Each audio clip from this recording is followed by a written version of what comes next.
दोस्तों इस वीडियो में जीएसटी में हुआ एक बहुत ही इम्पोर्टेंट चेंज हम डिस्कस करेंगे।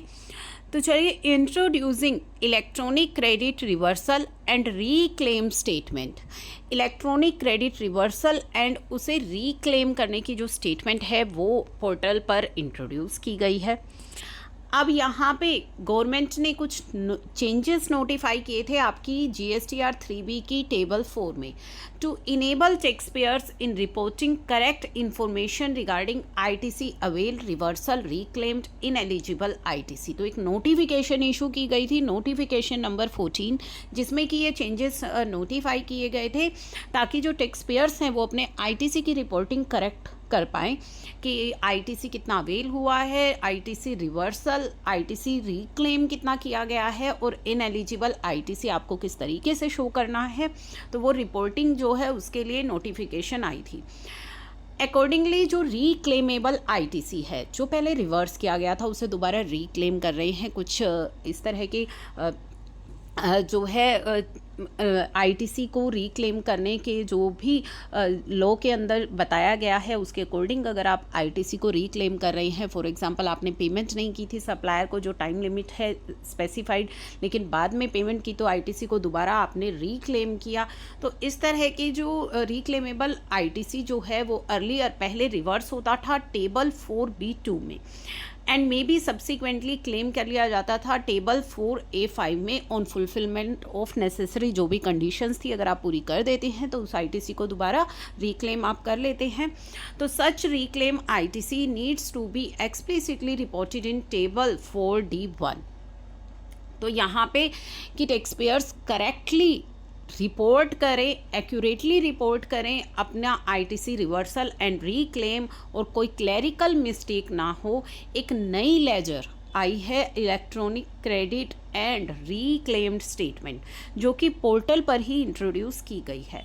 ये जो स्टेटमेंट है ये हेल्प करेगी टैक्स पेयर्स की इन ट्रैकिंग ऑफ द ITC जो आपने रिवर्स किया टेबल 4B2 के अंदर और बाद में 4D1 में उसे रिक्लेम किया। तो ये पूरा ट्रैक रखेगी आपका, ठीक है।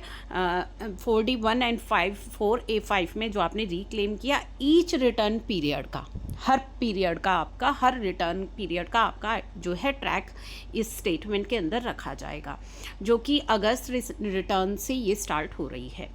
This statement shall facilitate that जब आप रिक्लेम करेंगे अपने ITC को 3B में, the amount aligns appropriately with the corresponding ITC reverse. तो रिवर्स जो आपने किया था, तो आप जब उसे रिक्लेम करेंगे तो वो अलाइनमेंट रहे आपकी।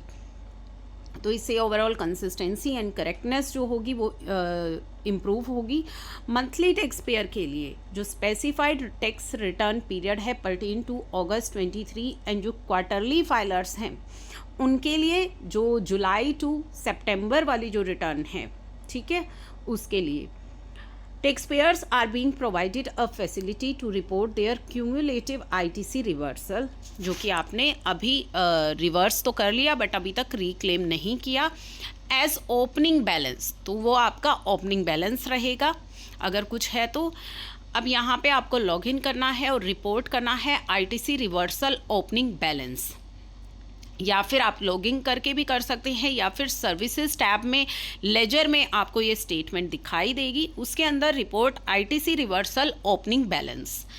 Tax payer having monthly filing frequency, अगर आप मंथली फाइलर्स हैं तो आपको ओपनिंग बैलेंस रिपोर्ट करना है, considering their ITC reversal done till the period of July 2023, यानी कि जुलाई 2023 तक का जो ओपनिंग बैलेंस है वो रिपोर्ट होगा।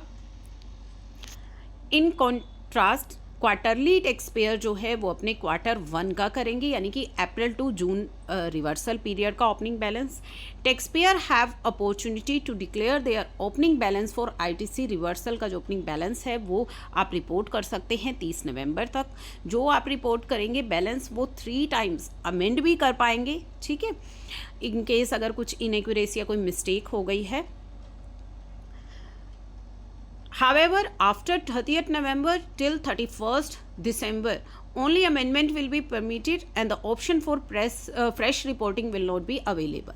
तो 30 नवंबर तक आप रिपोर्ट कर सकते हैं। 30 नवंबर से 31 दिसंबर के बीच फ्रेश रिपोर्टिंग अवेलेबल नहीं होगी, लेकिन जो आपने रिपोर्ट किया है उसको ही आप जो है अमेंड कर पाएंगे।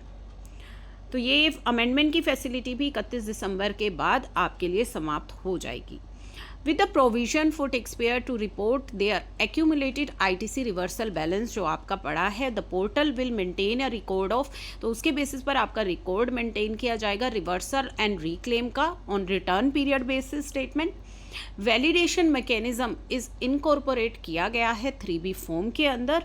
वो एक वार्निंग मैसेज देगा if a tax payer attempt to reclaim excess ITC, अगर आप कोई एक्सेस आईटीसी रिक्लेम करने की कोशिश करेंगे टेबल 4D में जितना आपका आईटीसी रिवर्सल बैलेंस शो हो रहा है स्टेटमेंट के अंदर, अगर उससे ज़्यादा आप करेंगे क्लेम तो वहाँ पे वार्निंग मैसेज आएगा। ठीक है, आपके उसमें वार्निंग मैसेज वुड फैसिलिटेट कि आप जो है एक्यूरेट रिपोर्टिंग कर पाएँ, बट द टैक्स पेयर्स के पास ऑप्शन रहेगा, जैसे कि 3B में एडिट करने का ऑप्शन होता है कि आप आईटीसी एक्सेस क्लेम कर लेते हैं लेकिन वार्निंग मैसेज आता है, लेकिन आप फिर भी अपनी फाइलिंग कर सकते हैं। तो उसी प्रकार से वार्निंग मैसेज आएगा, लेकिन आप उस वार्निंग मैसेज के बावजूद भी उस बैलेंस के साथ अपनी 3B की फाइल कर पाएंगे। हावेवर टैक्स पेयर्स को एडवाइस किया गया है कि not to reclaim ITC, exceed ITC को रिक्लेम ना करें। For monthly taxpayer warning message will commence appearing from 3B filing for अगस्त से होगा। सिमिलरली क्वार्टरली टैक्स पेयर्स के लिए वार्निंग मैसेज जो है जुलाई टू सितंबर से वाली जो रिटर्न है उससे स्टार्ट होगा। तो ये जो नया चेंज किया गया है बहुत ही इम्पॉर्टेंट है। अब ये वार्निंग मैसेज भी आपके लिए बहुत इम्पॉर्टेंट है, क्योंकि अगर आप इस तरह का भी एक्सेस आईटीसी कुछ क्लेम करते हैं तो बहुत चांसेस होंगे कि आपके पास वहाँ से फिर जो है नोटिस आ सके। तो ये चीज़ जो है अब अमेंड की गई है, नया स्टेटमेंट आपके लिए पोर्टल पर फंक्शनल हो चुका है।